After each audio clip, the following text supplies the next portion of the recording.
Sabi po ni Ding Dong, sabi niya po, bakit po hindi na po kayo nag-vlog?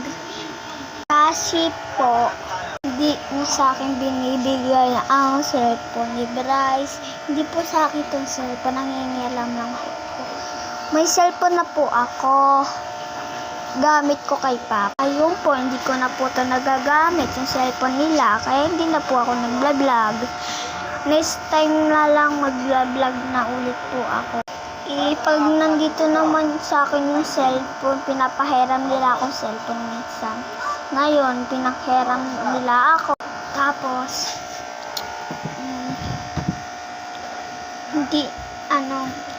pag sa akin yung cellphone, hindi ako nagbibideo. Next time na lang ako mag-video. Bye. Bye-bye din. Pasensya na kayo guys. Sabi po.